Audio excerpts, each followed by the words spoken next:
ಏನಮ್ಮ ತುಂಬಾ ದಿನ ಆದ್ಮೇಲೆ ನಿಮ್ಮ ಮುಖದಲ್ಲಿ ಸಂತೋಷ ಕಾಣ್ತಿದೆ. ನಿಜನೇ ಚಿನ್ನಿ, ನಾನು ತುಂಬಾ ಸಂತೋಷವಾಗಿದ್ದೀನಿ. ಯಾವಾಗ್ಲೂ ಏನೋ ಕಳ್ಕೊಂಡಿರೋ ಹಾಗೆ ಸದಾ ಏನೋ ಯೋಚಿಸ್ತಾನೆ ಇರ್ತಿದ್ರಿ. ಅಂಥದ್ರಲ್ಲಿ ನೀವು ಸಂತೋಷವಾಗಿರೋದನ್ನ ನೋಡಿ ನನಗೆ ಆಶ್ಚರ್ಯ ಆಗ್ತಿದ್ಯಮ್ಮ. ಮಕ್ಕಳು ಸಂತೋಷವಾಗಿರ್ಬೇಕು ಅನ್ನೋದೇ ದೊಡ್ಡವರ ಆಸೆ. ಕಣ್ಣು ಮುಂದೆ ಕಲ್ಯಾಣಿ ಕಷ್ಟಪಡ್ತಾನೆ ಇದ್ರೆ ಅದನ್ನ ನೋಡ್ಕೊಂಡು ನಾನು ತಾನೇ ಹೇಗೆ ಸಂತೋಷವಾಗಿರೋದಕ್ಕೆ ಸಾಧ್ಯ? ಮದುವೆ ಆದ ದಿವಸದಿಂದ ನಮ್ಮ ಕಲ್ಯಾಣಿ ಕಷ್ಟದಲ್ಲಿ ಕಣ್ಣೀರು ಹಾಕ್ತಾ ಕೈ ತೊಡದ್ಲಿ ವಿನಃ ಯಾವತ್ತೂ ಶೌರ್ಯನ ಜೊತೆ ಸಂತೋಷವಾಗಿರ್ಲೇ ಇಲ್ಲ. ದಮಯಂತಿಯಿಂದನೋ ಸಿದ್ದು ಇಂದನೋ ಸಂಪದನಿಂದನೋ ಇವ್ರನ್ನೆಲ್ಲ ಬಿಟ್ರೆ ಮನೇಲಿ ಇನ್ಯಾವುದಾದ್ರೂ ಒಂದು ಪರಿಸ್ಥಿತಿಯಿಂದ ಕಲ್ಯಾಣಿ ಶೌರ್ಯ ಸಂತೋಷವಾಗಿರೋದಕ್ಕಾಗ್ತಾನೆ ಇರಲಿಲ್ಲ. ಆದ್ರೆ ಇವತ್ತು ಅವರಿಬ್ರು ಸಂತೋಷವಾಗಿ ಕೇರಳಕ್ಕೆ ಹೋಗಿದ್ದಾರೆ. ಇದಕ್ಕಿಂತ ಇನ್ನೇನ್ ಬೇಕು ನನಗೆ? ನಿಜಾನೇ ಅಮ್ಮ, ಈ ಮನೇಲಿ ಎಲ್ಲರೂ ಸಂತೋಷವಾಗಿದ್ದನ್ನ ನೋಡಿ ತುಂಬಾ ದಿನ ಆಯ್ತು. ಕೆಲವರು ದುಃಖದಲ್ಲಿದ್ರೆ ಇನ್ ಕೆಲವರು ಸಂತೋಷ ಪಡ್ತಿದ್ರು. ಅಂಥದ್ರಲ್ಲಿ ನೋವು ಅನ್ನೋದು ಹೊಸಲು ದಾಟಿ ಹೊರಟೋಗಿದೆ. ಇನ್ಮೇಲೆ ಸಂತೋಷ ಮಾತ್ರನೇ ಇರುತ್ತೆ. ನನ್ನ ಜೀವನದಲ್ಲಂತೂ ಸಂತೋಷ ಅನ್ನೋದು ತುಂಬಾ ಚಿಕ್ಕ ವಯಸ್ಸಲ್ಲೇ ಹೊರಟೋಯ್ತಪ್ಪ. ಕೊನೆ ಪಕ್ಷ ಕಲ್ಯಾಣಿ ಸಂತೋಷವಾಗಿರೋದನ್ನಾದ್ರೂ ನೋಡಿ ನಾನು ಸಂತೋಷವಾಗಿರ್ಬೇಕು ಅನ್ಕೊಂಡೆ. ಆದ್ರದು ಇಲ್ಲಿವರೆಗೂ ಸಿಕ್ಕಿರ್ಲಿಲ್ಲ. ಅದು ಈಗ ಸಿಕ್ತು ಚಿನ್ನಿ. ಹೋಗ್ಲಿ ಬಿಡಮ್ಮ, ಹೇಗಿದ್ರು ಕಲ್ಯಾಣಿ ಶೌರ್ಯ ಸಂತೋಷವಾಗೇ ಇದ್ದಾರೆ. ಅವ್ರನ್ನ ನೋಡಿ ನೀವು ಸಂತೋಷವಾಗೇ ಇದ್ದೀರಾ. ನಾನ್ ಮಾತ್ರ ಸಂತೋಷವಾಗಿಲ್ಲ. ಯಾಕೆ? ನಿನಗೇನಾಯ್ತು? ಚೆನ್ನಾಗೇ ಇದೆಯಲ್ಲ. ಸಂತೋಷ ಅಂದ್ರೆ ಇಷ್ಟೇನಾ? ಈ 4 ಗೋಡೆ ಮಧ್ಯೆ ಬದುಕೋದೇನಾ? ಬೇಜಾರಾದ್ರೆ ನನ್ ತವ್ರ ಮನೆ, ಇಲ್ಲಾಂದ್ರೆ ಈ ಮನೆ ಬಿಟ್ರೆ ಯಾವತ್ತಾದ್ರೂ ಹೊರಗಡೆ ಹೋಗಿದೀವಾ? ಆರಾಮಾಗಿ ನನ್ನ ಮಕ್ಕಳನ್ನ ಕರ್ಕೊಂಡು ಎಲ್ಲಿಗಾದ್ರೂ ಹೋಗಿದ್ದೀರಾ? ಯಾಕೆ ಎಲ್ರ ಹಾಗೆ ನನ್ ಗಂಡನ ಜೊತೆ ನನ್ ಮಕ್ಕಳ ಜೊತೆ ಸೇರಿ ಸಂತೋಷವಾಗಿರ್ಬೇಕು ಅಂತ ನನಗ್ ಮಾತ್ರ ಅನ್ಸಲ್ವಾ? ಇವತ್ತು ಶೌರ್ಯ ಕಲ್ಯಾಣಿ ಖುಷಿಯಾಗಿ ಕೇರಳಕ್ಕೆ ಹೋಗಿದ್ದಾರೆ. ಮದ್ವೆ ಆಗಿ 25 ವರ್ಷ ಆದ್ರೂ ದಮಯಂತಿ ಅತ್ತಿಗೆ ಅಣ್ಣ ಕೂಡ ದುಬೈಗೆ ಹೋಗಿದ್ದಾರೆ. ಹಾಗೇನೆ ನಾವು ಕೂಡ ಎಲ್ಲಿಗಾದ್ರೂ ಹೋಗ್ಬೋದು ಅನ್ನೋ ಆಲೋಚನೆ ಕೂಡ ಬರಲ್ಲ ನಿಮ್ಗೆ. ಯಾಕೆ ಬರತ್ ಹೇಳಿ? ನಾವು ಅಂದ್ರೆ ಪ್ರೀತಿ ಇದ್ರೆ ತಾನೆ. ಅವ್ರ ಹಾಗೆ ನಮ್ಮನ್ನ ಎಲ್ಲಾದ್ರೂ ತಿರುಗಾಡಿಸ್ಬೇಕು ಅನ್ನೋ ಆಲೋಚನೆ ನಿಮಗ್ ಬಂದ್ರೆ ಅಲ್ವಾ? ನಿನಗೆ ಅವ್ರು ಹೋಗಿದ್ದಕ್ಕೆ ದುಃಖ ಆಗ್ತಾ ಇದೆಯಾ ಅಥವಾ ನಿನ್ನನ್ನು ಕರ್ಕೊಂಡು ಹೋಗ್ಲಿಲ್ಲ ಅಂತ ದುಃಖ ಆಗ್ತಿದ್ಯಾ?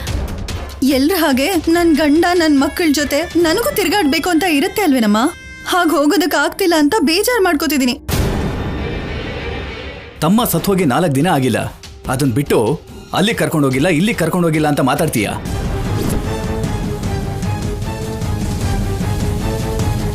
ಅಷ್ಟಕ್ಕೂ ಅವ್ನು ಸತ್ತೋಗಿದ್ದಾನೆ ಅನ್ನೋ ಬೇಜಾರು ನಿನ್ನ ಮುಖದಲ್ಲಿ ಕಾಣ್ತಾನೇ ಇಲ್ಲ. ನಿಜವಾಗ್ಲೂ ಅವ್ನು ಸತ್ತೋಗಿದ್ದಾನಾ ಅಥವಾ ಅವನು ಆಡಿರೋ ನಾಟಕದಲ್ಲಿ ಇದು ಒಂದು ನಾಟಕನಾ?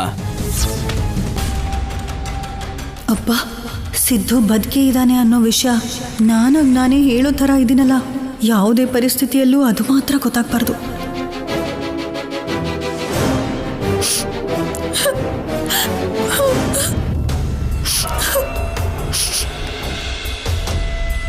ಯಾಕೆ ಅಳ್ತಿದ್ಯಾ ಪಲ್ಲವಿ? ನೋಡಮ್ಮ, ನನ್ನ ತಮ್ಮ ಸತ್ತೋಗಿರೋ ನೋವು ನನಗಿಲ್ವಂತೆ. ಅವನಿಗೋಸ್ಕರ ರಾತ್ರಿ ಹಗಲು ಊಟ ತಿಂಡಿ ಬಿಟ್ಟು ಅಳ್ತಿದ್ದೀನಿ. ಹಾಗೆ ಅಳ್ತಾ ಕೂತ್ಕೊಂಡ್ ಮಾತ್ರಕ್ಕೆ ನನ್ನ ತಮ್ಮ ವಾಪಸ್ ಬರ್ತಾನ? ಕನಿಷ್ಠ ಆ ನೋವನ್ನು ಮರ್ತು ಹೋಗೋದಕ್ಕೆ ನನ್ನ ಗಂಡನ ಜೊತೆ 4 ದಿನ ಎಲ್ಲಿಗಾದ್ರೂ ಹೋಗಿ ಬರೋಣ ಅಂತ ಬಾಯ್ ಬಿಟ್ಟು ಕೇಳ್ದೆ. ಅದಕ್ಕೆ ಅವ್ರು ಏನಂತಿದಾರೋ ನೋಡಿ ಅಮ್ಮ. ಅವನ್ ಸತ್ತೋಗಿರೋ ನೋವಿಲ್ದೇನೆ ನಾನು ಊರೂರು ತಿರುಗಬೇಕು ಅಂತ ಆಸೆ ಪಡ್ತಿದ್ದೀನಿ ಅಂತಿದ್ದಾರೆ. ನಿನ್ನ ಮನಸ್ಸಿನಲ್ಲಿ ಇದ್ದಿದ್ದನ್ನ ನೀನೇನು ಹೇಳ್ಬಿಟ್ಟೆ, ಆದ್ರೆ ಚಿನ್ನಿ ಮಾತನ್ನ ಯಾಕೆ ನೀನು ಅರ್ಥನೇ ಮಾಡ್ಕೊಳ್ತಿಲ್ಲ? ಚಿನ್ನಿ ಹೇಳಿದ್ದು ನಿನ್ನನ್ನು ಕರ್ಕೊಂಡು ಹೋಗ್ಲಿಲ್ಲ ಅಂತಲ್ಲ, ಅಥವಾ ನಿನ್ನ ತಮ್ಮನ ಕಳ್ಕೊಂಡು ದುಃಖ ನಿನಗಿಲ್ಲ ಅಂತಾನೂ ಅಲ್ಲ. ತಮ್ಮ ಸತ್ತೋದ ಅನ್ನೋ ದುಃಖದಲ್ಲಿರುವಾಗ ಎಲ್ರು ಹಾಗೆ ನಾವು ಕೂಡ ಟೂರ್ ಹೋಗೋಣ ಅಂತ ಏನಾದ್ರೂ ಹೇಳಿದ್ರೆ ನಿನಗೆ ಎಲ್ಲಿ ದುಃಖ ಆಗುತ್ತೋ ಅಂತ ಸುಮ್ಮನಾಗ್ಬಿಟ್ಟ ಅಷ್ಟೇ. ಆದ್ರೆ ಬೇರೆಯವ್ರ ಹಾಗೆ ಚಿನ್ನಿಗೂ ಹೊರಗಡೆ ಹೋಗ್ಬೇಕು ಅಂತ ಅನ್ಸಲ್ವಾ ಏನು? ಇರೋ ಹಾಗೆ ನನ್ಗೇನು ಕಾಣಿಸ್ತಿಲ್ಲಮ್ಮ. ಅಬ್ಬಬ್ಬಾ, ಹೀಗ ಅಪಾರ್ಥಗಳನ್ನ ಮಾಡ್ಕೊಂಡ್ರೇನೆ ಗಂಡ ಹೆಂಡತಿ ಮಧ್ಯೆ ಯಾವಾಗ್ಲೂ ಮನಸ್ತಾಪ ಬರ್ತಿರುತ್ತೆ. ಇಷ್ಟು ದಿನಗಳು ದೂರ ಇದ್ದವರು ಈಗ ಹತ್ರ ಆಗಿದಾರಲ್ಲ ಅಂತ ಸಂತೋಷ ಪಡ್ತಿದ್ರೆ ನೀವಿಬ್ರು ಜಗಳ ಮಾಡ್ಕೊಂಡು ದೂರ ಆಗ್ಬೇಕು ಅಂತಿದ್ದೀರಾ? ಸಮಯ ನೋಡಿ ನಿನ್ನನ್ನು ಕೂಡ ಹೊರಗಡೆ ಕರ್ಕೊಂಡು ಹೋಗ್ತಾನಮ್ಮ. ಯೋಚನೆ ಮಾಡ್ಬೇಡ. ಅಯ್ಯೋ, ಹೇಗೋ ತಪ್ಪಿಸ್ಕೊಂಡೆ. ಇಲ್ಲ ಅಂದಿದ್ರೆ ಅನ್ಯಾಯವಾಗಿ ಸಿಕ್ಕಾಕೋತಿದ್ದೆ. ಸರಿನಮ್ಮ.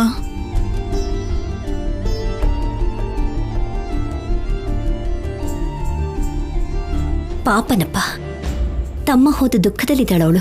ಹಾಗೆಲ್ಲ ಮಾತಾಡಬಾರ್ದು. ನಾನೇನ್ ಬೇಕು ಅಂತ ಅಳಿಸ್ತೀನ ಅಮ್ಮ? ನನಗೆ ಹಾಗನ್ನಿಸ್ತು ಅಂದೆ ಅಷ್ಟೇ. ಸರಿ ಬಿಡಮ್ಮ, ಅದ್ರ ಬಗ್ಗೆ ಮಾತ್ಯಾಕೆ? ಆ ಸಂಪದ ಸಿದ್ದು ಪೀಡೆ ಹೋಯ್ತು. ಇನ್ನು ದಮಯಂತಿ ಅಕ್ಕನ ಮನ್ಸು ಕೂಡ ಬದಲಾದ್ರೆ ಯಾರಿಗೂ ಯಾವ ಸಮಸ್ಯೆನೂ ಇರಲ್ಲ. ಮುಖ್ಯವಾಗಿ ಶೌರ್ಯ ಕಲ್ಯಾಣಿ ಮಧ್ಯೆ ಯಾವ ತೊಂದರೆನೂ ಆಗಲ್ಲ. ನಿಜ ಹೇಳ್ಬೇಕು ಅಂದ್ರೆ ದಮಯಂತಿ ತುಂಬಾನೇ ಒಳ್ಳೆಯವಳು. ಆದ್ರೆ ಅವರಿವ್ರ ಮಾತುಗಳನ್ನ ಕೇಳಿಕೊಂಡು ಅತ್ತೆ ದರ್ಪನ ತಾನು ತೋರಿಸ್ಬೇಕು ಅಂತ ಹಾಗೆಲ್ಲ ಬಿಹೇವ್ ಮಾಡ್ತಾಳಷ್ಟೇ. ಅದ್ರ ಜೊತೆಗೆ ಮಾಧುರಿ ಮೇಲಿರೋ ಕೋಪನ ನನ್ನ ಮೇಲೆ, ಕಲ್ಯಾಣಿ ಮೇಲೆ ತೋರಿಸ್ತಾ ಇದ್ದಾಳೆ.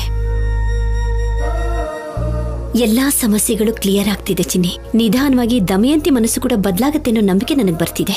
ನಿಮ್ಮ ಆಸೆಗೆ ಆ ದೇವರು ತಥಾಸ್ತು ಅಂದ್ರೆ ಅದಕ್ಕಿಂತ ಸಂತೋಷವಾದ ವಿಷಯ ಬೇರೆ ಯಾವುದಿಲ್ಲಮ್ಮ.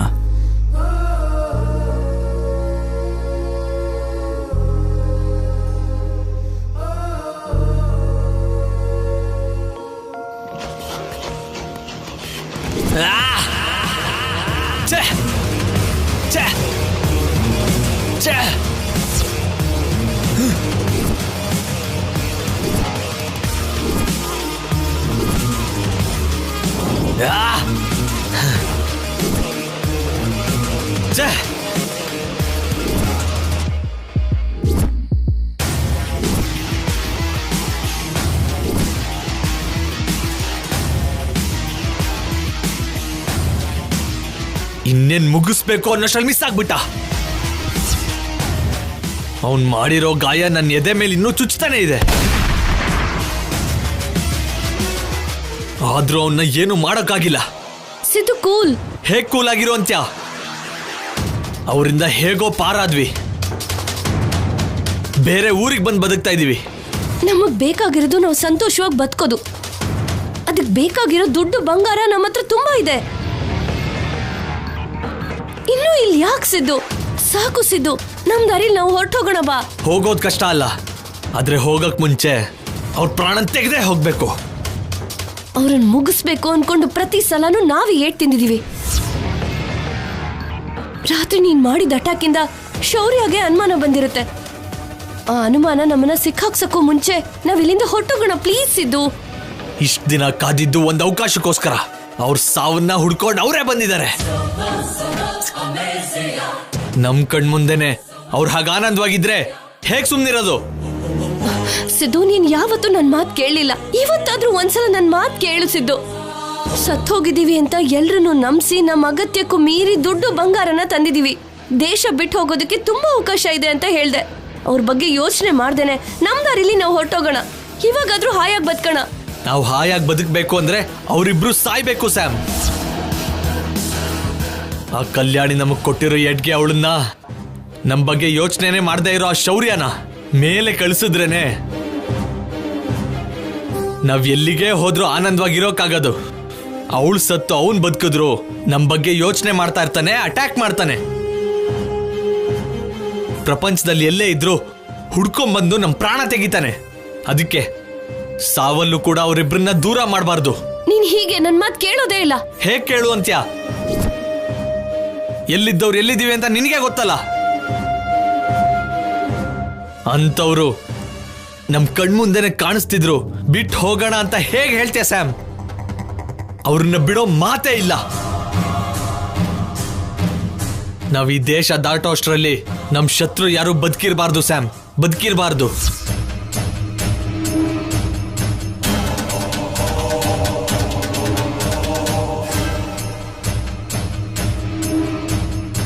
ಡೇ ಎಲ್ಲ ನೀವು ಸೈಟ್ ಸೀಯಿಂಗ್ ಅಂತ ಹೋದ್ರು, ನೈಟ್ ಅಲ್ಲಿ ನಿಮ್ಗಿಲ್ಲಿ musical night, classical dance show ಇಂಥ ಪ್ರೋಗ್ರಾಮ್ಸ್ ಎಲ್ಲ ಇರುತ್ತೆ. ನೀವು ಹೋಗಿ ಫ್ರೆಶ್ ಆಗಿ ನಾನು ಬರ್ತೀನಿ. Okay, thank you. Okay sir.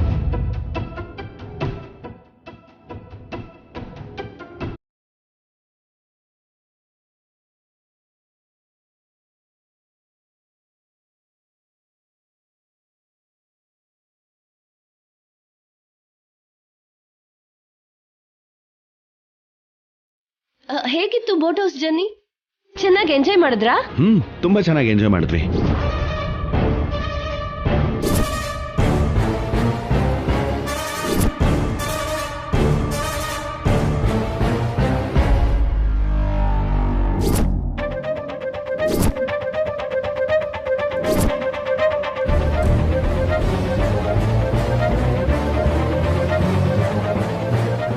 ಆಯ್ತು.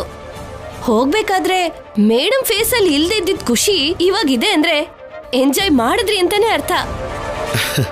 ಹೌದು, ಥ್ರಿಲ್ಲಿಂಗ್ ಆಗಿತ್ತು. ಬೋಟ್ ಹೌಸ್ ಅನ್ನೋದು ನಮ್ ಕೇರಳ ಸ್ಪೆಷಲ್. ಈ ಟ್ರಿಪ್ ನ ಚೆನ್ನಾಗಿ ಎಂಜಾಯ್ ಮಾಡಿರೋದಕ್ಕೆ ನಾಳೆ ನಿಮ್ಮನ್ನ ಹಿಲ್ ಸ್ಟೇಷನ್ ಕರ್ಕೊಂಡು ಹೋಗ್ತೀನಿ.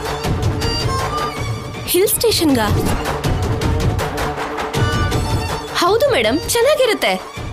ಟೀ ಎಸ್ಟೇಟ್, ಟ್ರಕ್ಕಿಂಗ್ ಹೀಗೆ ತುಂಬಾ ಇರುತ್ತಲ್ಲಿ. ನೀವ್ ಚೆನ್ನಾಗಿ ಎಂಜಾಯ್ ಮಾಡ್ತೀರಾ. ನೀವು ನಮಗೆ ತುಂಬಾ ಹೆಲ್ಪ್ ಮಾಡ್ತಾ ಇದ್ದೀರಾ. Thank you. ನಿಮ್ ಜೋಡಿ ನೋಡ್ತಿದ್ದ ಹಾಗೇನೆ ನಂಗೆ ವಾವ್ ಅನ್ನಿಸ್ತು. ನಿಮ್ ಹಾಗೆ ಅಂದವಾಗಿರೋ ಜೋಡಿ ಖುಷಿಯಾಗಿ ನೆನ್ಪಿಟ್ಕೊಳ್ಳೋ ನೆನಪುಗಳಲ್ಲಿ ನಾನಿರ್ಬೇಕು ಅಂತ ಅನಿಸ್ತು. ಅದಕ್ಕೆ ನಿಮ್ ಟ್ರಿಪ್ ಅಲ್ಲಿ ನೀವು ಪ್ರತಿ ಸೆಕೆಂಡು ಹ್ಯಾಪಿ ಆಗಿರ್ಬೇಕು ಅಂತ ನೋಡ್ಕೋತಿದ್ದೀನಿ. Thank you. ಎಂಡೆ ಸಿಸ್ಟರ್ ಯಾರ ಜೊತೆನೂ ಬೆರೆಯಲ್ಲ ಅಂಥದ್ರಲ್ಲಿ ನಿಮ್ ಜೊತೆ ಇಷ್ಟು ಚೆನ್ನಾಗಿ ಹೊಂದ್ಕೊಂಡಿದ್ದಾಳೆ ಅಂದ್ರೆ ನಂಗೆ ಆಶ್ಚರ್ಯ ಆಗ್ತಿದೆ.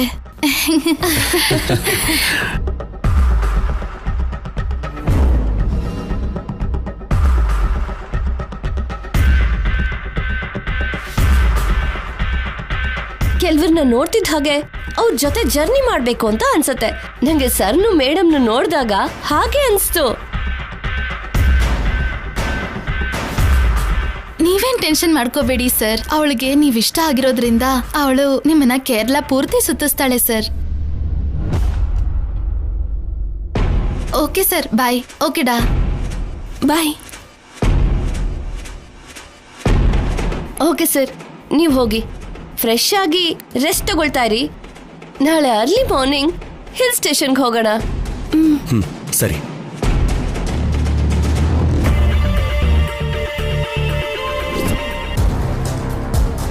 Excuse me.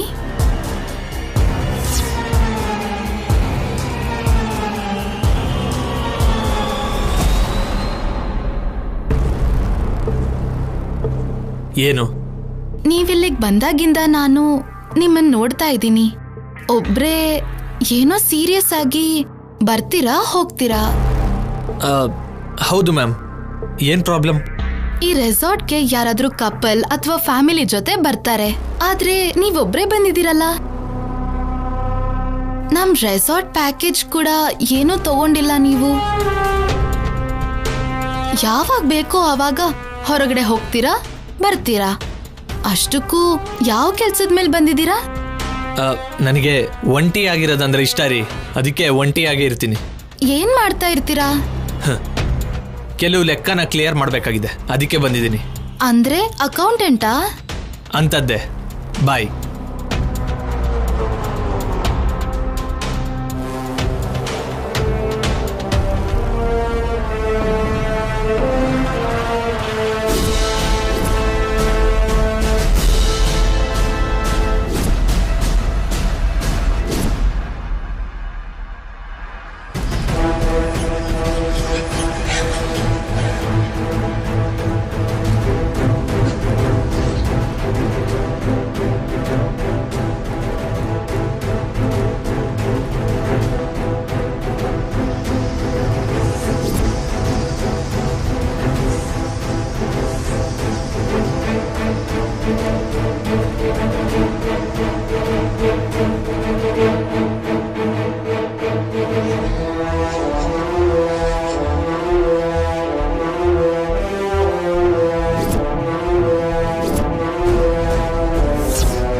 ಏನ್ ಸಿದ್ದು ಇದು? ಈ ರೂಮಲ್ಲಿ ನೀನು, ಆ ರೂಮಲ್ಲಿ ನಾನು. ಎಷ್ಟ್ ದಿನ ಅಂತ ಹೀಗೆ? ಅನ್ಕೊಂಡಿರೋ ಕೆಲಸ ಆಗೋವರೆಗೂ ಸ್ಯಾಮ್. ಸಾರಿ. ಏನ್ ಹೀಗೆ ಹೇಳ್ತಿದ್ಯಾ? ಅಲ್ಲ, ನಾವಿಬ್ರು ಒಂದೇ ರೂಮಲ್ಲಾದ್ರೂ ಇರಬಹುದಿತ್ತಲ್ವಾ? ಹೀಗೆ ಕನೆಕ್ಟಿಂಗ್ ರೂಮ್ಸ್ ಯಾಕೆ ತಗೊಂಡಿದ್ಯಾ? ಒಂದೇ ರೂಮಲ್ಲಿ ಇದ್ವಿ ಅಂದ್ರೆ ಆ ಶೌರ್ಯ ಕೈಲಿ ಸಿಕ್ಕಾಕೋತೀವಿ ಸ್ಯಾಮ್. ಜೊತೆಗೆ ಅಲ್ಲಿ ಬ್ಯಾಗ್ ಕೂಡ ಸಿಕ್ಕಿಲ್ಲ. ಸೊ ಶೌರ್ಯ ಖಂಡಿತವಾಗಿ ನಮಗೋಸ್ಕರ ಹುಡುಕ್ಸ್ತಾನೆ. ನಾವು ಸತ್ತಿಲ್ಲ ಅನ್ನೋ ಅನುಮಾನದಲ್ಲಿ ಪೊಲೀಸರ ಜೊತೆ ಎಲ್ಲ ರಾಜ್ಯಗಳ ಪೊಲೀಸ್ ಸ್ಟೇಷನ್ಗೆ ಇನ್ಫಾರ್ಮ್ ಮಾಡಿರ್ತಾನೆ. ತುಂಬ ದಿನದಿಂದ ಒಂದು ಜೋಡಿ ಈ ರೂಮಲ್ಲಿ ಇದ್ದಾರೆ ಅಂತಿದ್ದಾಗೇನೆ ನಮ್ಮ ಮೇಲೆ ಅನುಮಾನ ಬರೋ ಅವಕಾಶ ಇದೆ ಸ್ಯಾಮ್. ಅದೇ ಬೇರೆ ಬೇರೆ ಆಗಿದ್ದೀವಿ ಅಂದರೆ ಯಾರಿಗೂ ಯಾವ ಅನುಮಾನನೂ ಬರಲ್ಲ. ಅಷ್ಟಕ್ಕೂ ನಿನಗೂ ನನಗೂ ಮಧ್ಯ ಈ ಡೋರ್ ಒಂದೇ ಅಲ್ವಾ ಅಡ್ಡ. ಹೀಗಾದರೂ ಮೀಟ್ ಮಾಡ್ಬೋದು ಅಂತ ಈ ರೂಮ್ ತಗೊಂಡಿದ್ದೀನಿ ಸ್ಯಾಮ್. ಆದ್ರೆ ಎಷ್ಟು ದಿನ ಅಂತ ಇಲ್ಲೇ ಇರ್ತೀವಿ ಸಿದ್ದು? ಬೇಕಾಗಿರೋಷ್ಟು ದುಡ್ಡು ಬಂಗಾರ ಇದೆ. ಹಾಯಾಗಿ ಯಾವ್ದಾದ್ರು ಕಂಟ್ರಿಗೆ ಓಡ್ ಹೋಗ್ದೇನೆ ಯಾಕೆ ಕದ್ದು ಭಯ ಪಡ್ತಾ ಬದುಕಬೇಕು? ದೇಶ ದಾಟೋದು ದೊಡ್ಡ ಸಮಸ್ಯೆ ಅಲ್ಲ ಸ್ಯಾಮ್. ಸಮುದ್ರಕ್ಕೆ ಹತ್ರದಲ್ಲೇ ಇದ್ದೀವಿ. ಇಲ್ಲಿಂದ ರಾತ್ರಿ ಹೊತ್ತಲ್ಲಿ ಕೆಲವು ಶಿಪ್ಗಳು ಹೋಗುತ್ತೆ. ಅದರಲ್ಲಿ ಯಾವಾಗ ಬೇಕು ಅಂದರೂ ನಾವು ಹೊರಟೋಗ್ಬೋದು. ಅಂತ ಅವಕಾಶ ಇರ್ಬೇಕಾದ್ರೆ ನಾವ್ ಯಾಕಿನ್ನೂ ಇಲ್ಲೇ ಇದ್ದೀವಿ? ಊರು ದಾಟ್ ಬದುಕೋದಕ್ಕೆ ಈ ದುಡ್ಡು ಬಂಗಾರ ಇದ್ರೆ ಸಾಕು ಸ್ಯಾಮ್. ಯಾವ ದೇಶದಲ್ಲಾದರೂ ಆರಾಮಾಗಿ ಬದುಕ್ಬೋದು. ಆದರೆ ಮನಃಶಾಂತಿಯಿಂದ ಬದುಕ್ಬೋದಾ? ನಮ್ಮನ್ನ ಸಾವಿನ ಹತ್ರಕ್ಕೆ ಕರ್ಕೊಂಡು ಹೋಗಿ ನಮ್ಮವರು ಅನ್ಕೊಂಡಿದ್ ಎಲ್ರಿಗೂ ನನ್ನ ಗೋಲ್ನ ದೂರ ಮಾಡಿರೋ ಆ ಶೌರ್ಯ ಕಲ್ಯಾಣಿನ ಸಾಯಿಸ್ದೇನೆ ಬಿಟ್ಟು ಹೊರಟೋಗಣ್ವಾ? ನನ್ನಿಂದ ಆಗಲ್ಲ ಸ್ಯಾಮ್. ಅವ್ರ ಸಾವನ್ನ ಕಣ್ಣಾರೆ ನೋಡ್ದಲೇನೆ ಈ ದೇಶ ದಾಟಿ ಹೋಗಲ್ಲ.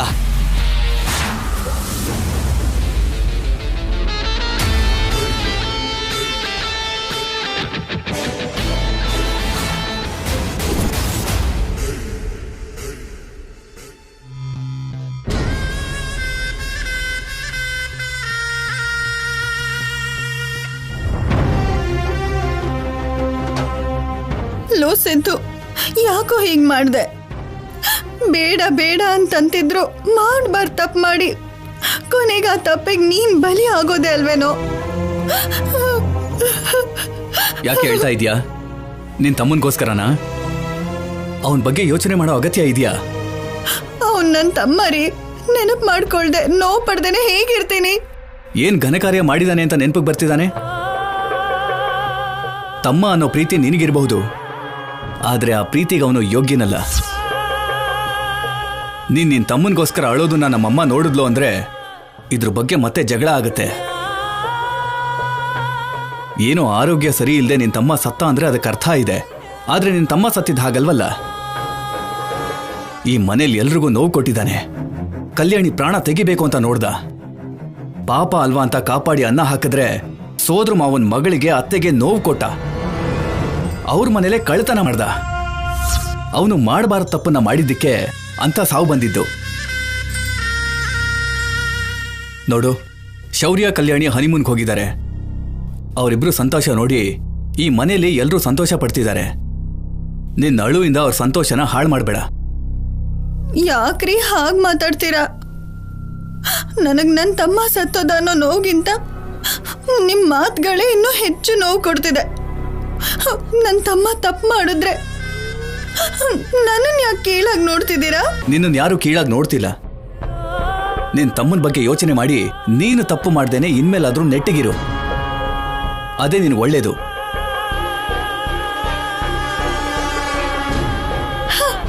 ಅಯ್ಯಯ್ಯೋ ದೇವ್ರೆ, ಎಷ್ಟು ಚೆನ್ನಾಗಿ ಆಕ್ಟ್ ಮಾಡಿದೆ ನಾನು. ಅಮ್ಮ ಹೇಳಿರೋ ಹಾಗೆ ಸಿದ್ದು ಸಂಪದ ಬದುಕೇ ಇದ್ದಾರೆ ಅನ್ನೋ ನಿಜ ಮನೆಯವ್ರಿಗೆ ಯಾವುದೇ ಪರಿಸ್ಥಿತಿಯಲ್ಲೂ ಗೊತ್ತಾಗಬಾರ್ದು. ಗೊತ್ತಾದ ಮರುಕ್ಷಣನೇ ಆ ಶೌರ್ಯ ಕಲ್ಯಾಣಿ ಅವ್ರ ಪ್ರಾಣ ತೆಗೆಯೋವರೆಗೂ ನಿದ್ದೆ ಮಾಡಲ್ಲ. ಅದಕ್ಕೆ ಈ ಮನೆಯವ್ರ ಮುಂದೆ ಯಾವಾಗ್ಲೂ ಈ ಅಳುನೇ ಮೇಂಟೈನ್ ಮಾಡಬೇಕು. ಲೇ ಸಿದ್ದು, ನೀ ಹೋಗ್ಬಿಟ್ಯಾ ಸಿದ್ದು?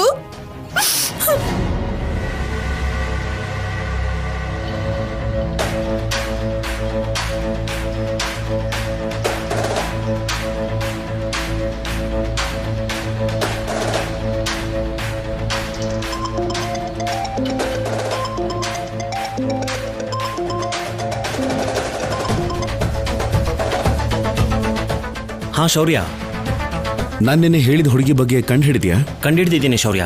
ಮತ್ತೆ ಆ ಹುಡುಗಿ ಹೆಸರು ಕೋಮಲ. 10 ವರ್ಷಗಳಿಂದ ಆ ರೆಸಾರ್ಟ್ ನೋಡ್ಕೋತಿದಾರಂತೆ.